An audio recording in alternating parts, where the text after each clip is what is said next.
A Manual for Teachers, Chapter 4. What are the characteristics of God's teachers?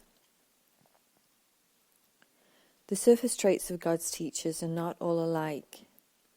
They do not look alike to the body's eyes. They come from vastly different backgrounds. Their experiences of the world vary greatly, and their superficial personalities are quite distinct. Nor at the beginning stages of their functioning of teachers of God have they as yet acquired the deeper characteristics that will establish them as what they are. God gives special gifts to his teachers because they have a special role in his plan for atonement. Their specialness is, of course, only temporary, set in time as a means of leading out of time. These special gifts, born in the holy relationship toward which the teaching-learning situation is geared, become characteristic of all teachers of God who have advanced in their own learning. In this respect, they are all alike. All differences among the sons of God are temporary. Nevertheless, in time it can be said that the advanced teachers of God have the following characteristics. Trust. This is the foundation on which their ability to fulfill their function rests. Perception is the result of learning. In fact, perception is learning because cause and effect are never separated. The teachers of God have trust in the world because they have learned it is not governed by the laws the world made up. It is governed by a power which is in them but not of them. It is this power that keeps all things safe. It is through this power that the teachers of God look on a forgiven world. When this power has once been experienced, it is impossible to trust one's own petty strength again. Who would attempt to fly with the tiny wings of a sparrow when the mighty power of an eagle has been given him? And who would place his faith in the shabby offerings of the ego when the gifts of God are laid before him? What is it that induces them to make the shift? First, they must go through what might be called a period of undoing. This need not be painful, but it usually is so experienced. It seems as if things are being taken away, and it is rarely understood initially that their lack of value is merely being recognized. How can lack of value be perceived unless the perceiver is in a position where he must see things in a different light? He is not yet at a point at which he can make the shift entirely internally, and so the plan will sometimes call for changes in what seem to be external circumstances. These changes are always helpful. When the teacher of God has learned that much, he goes on to the second stage. Next, the teacher of God must go through a period of sorting out. This is always somewhat difficult, because, having learned that the changes in his life are always helpful, he must now decide all things on the basis of whether they increase the helpfulness or hamper it. He will find that many, if not most of the things he valued before, will merely hinder his ability to transfer what he has learned to new situations as they arise. Because he has valued what is really valueless, he will not generalize the lesson for fear of loss and sacrifice.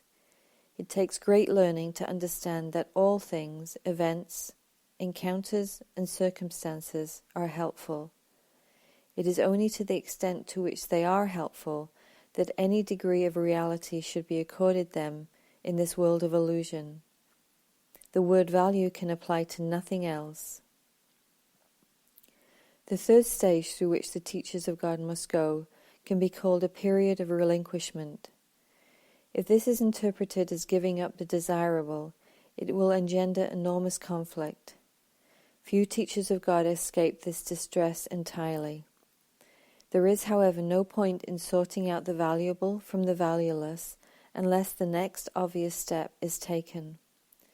The third step is rarely, if ever, begun until the second is complete.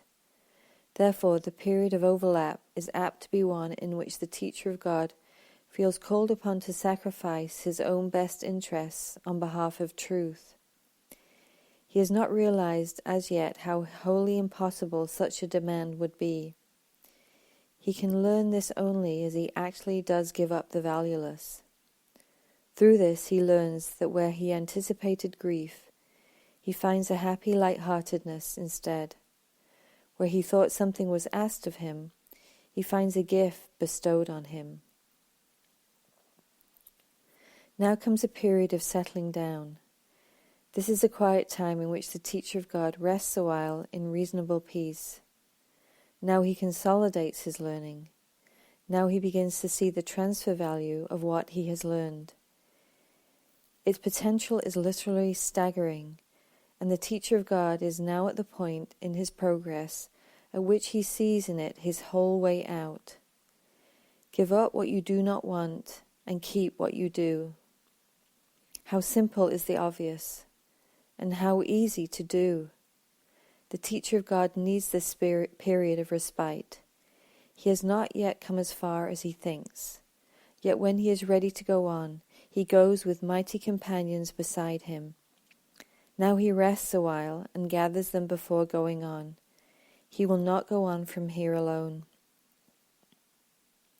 The next stage is indeed a period of unsettling. Now must the teacher of God understand that he did not really know what was valuable and what was valueless. All that he really learned so far was he did not want the valueless, and that he did want the valuable. Yet his own sorting out was meaningless in teaching him the difference. The idea of sacrifice, so central to his thought system, has made it impossible for him to judge. He thought he had learned willingness, but now he sees that he does not know what the willingness is for. And now he must attain a state that may remain impossible for a long, long time. He must learn to lay all judgment aside and ask only what he really wants in every circumstance. Were not each step in this direction so heavily reinforced, it would be hard indeed. And finally there is a period of achievement. It is here that learning is consolidated. Now what was seen as merely shadows before becomes solid gains, to be counted on in all emergencies, as well as tranquil times. Indeed, the tranquility is their result, the outcome of honest learning, consistency of thought, and full transfer. This is the stage of real peace, for here is heaven's state fully reflected. From here the way to heaven is open and easy. In fact, it is here. Who would go anywhere if peace of mind is already complete? And who would seek to change tranquility for something more desirable? What could be more desirable than this?